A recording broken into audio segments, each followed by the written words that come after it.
Hi, I'm Kimberly.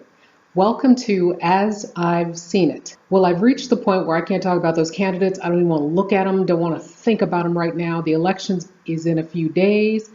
I am so over Giuliani and the FBI. I am so over WikiLeaks and the Russians. I think there are going to be all kinds of investigations when this election is over, and heads are going to roll, figuratively speaking. But for today, I want to talk about art. And I've been walking around the house talking to myself because the arts mean a lot to me. And I've been going, okay, so how do I talk about this? What should I say? What's important? Why is it important? Until I saw this. Beyonce performed with the Dixie Chicks at the Country Music Awards. Now, everybody watching this knows more about pop culture than I do. I just generally don't go there. But this, of course, came across my normal news feeds because it caused controversy. Ridiculous amounts of controversy. So I'm going to start with one part of that controversy, talk about the arts, and then swing back around to the other parts of that controversy. Both the Dixie Chicks and Beyonce have gotten into big trouble from some circles for expressing their political views. Remember, it's been more than 10 years now. The Dixie Chicks called out George Bush and the Iraq War. It was a brave thing to do, man. And they got so much grief for it. They got nasty abuse for it, threats of all kinds. People said, oh, their career is over. Not true, of course. The Dixie Chicks are amazing, so of course they have a career. And then, remember the Super Bowl? Beyonce getting into formation, and then the big video drops, and people freaked out. Saturday Night Live even did this hilarious spoof video saying, oh my God, Beyonce's black. Both Beyonce and the Dixie Chicks, as artists, have used their art to express their political views. And people are acting like this is somehow a bad thing. Artists have been doing this since forever. In fact, let me take you back. And I'm not taking you back to the 70s or the civil rights movement. I'm not taking you back to hip hop. Let me take you back. So back during the late 1700s, there was this dude whose name was Pierre Beaumarchais. And Pierre Beaumarchais wrote a play that upset the king. The king meaning Louis XVI. So in 1781, Beaumarchais premiered The Marriage of Figaro, and Louis freaked out. Now here's part of why Louis freaked out. It was Pierre Beaumarchais who convinced King Louis to send munitions and other military aid to those upstart American colonists who wanted to overthrow the British. Yeah, dude was instrumental in helping get the French to help the American colonists, without whom the American Revolution could have gone the other way. So the French jumped in because of Beaumarchais. So then, in the same year that General Cornwallis of the British surrendered to George Washington's army at Yorktown, 1781, Beaumarchais, this obviously influential guy, drops a play that is satire on the aristocracy and the upper classes. Yeah. So the king got a little nervous about, maybe an uprising, because King Louis, not popular. His wife, Marie Antoinette, not popular. So the king banned this play for like 3 years. You want to talk about art being political. So the play comes out finally in 1784, huge hit. Even more dangerous now, huge hit. 2 years later, Mozart does the opera, The Marriage of Figaro.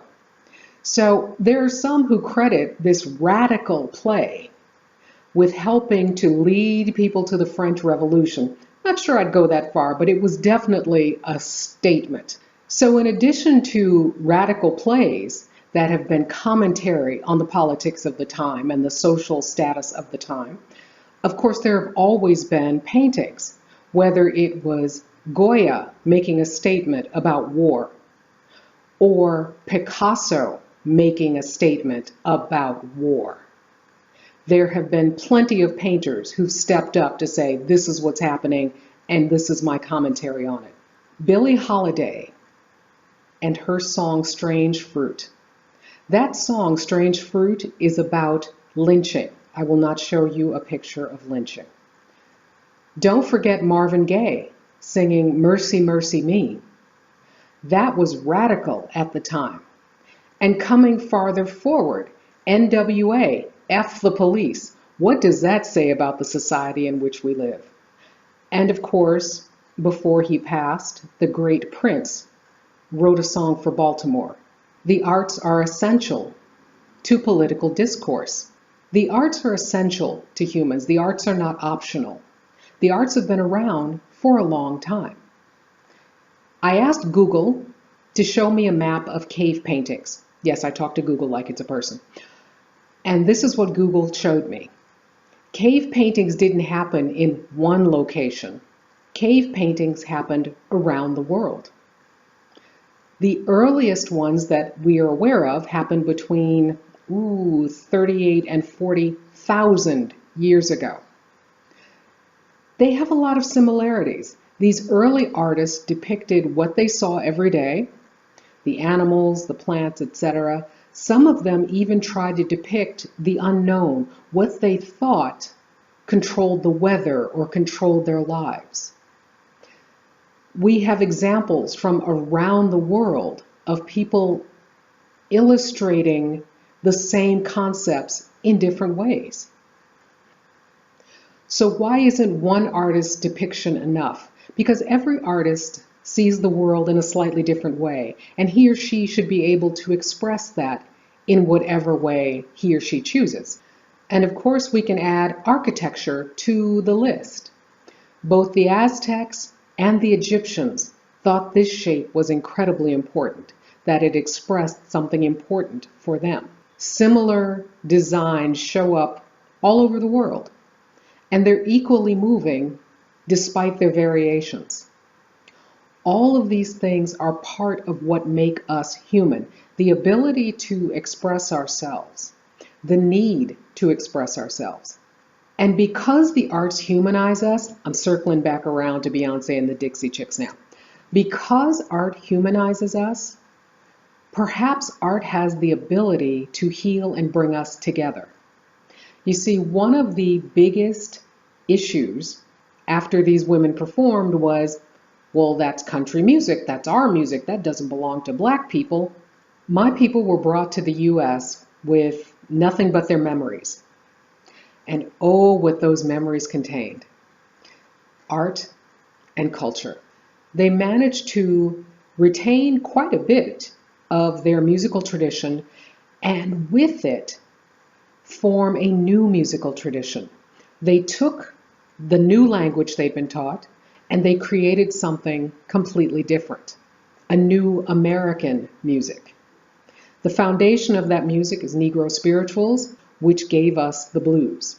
And from the blues comes almost everything we hear on the radio today. Don't believe me? Go listen to some early recordings of Robert Johnson and tell me that's not country and western.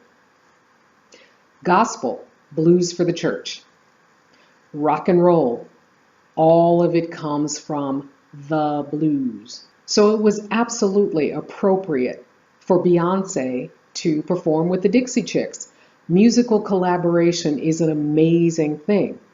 So if more people knew about the history of the blues and the history of country music and how the two go hand in hand, there would have been less of an outcry about that performance. And let's not forget, a lot of people love that performance. If we allow it, art can bridge the gap between cultures.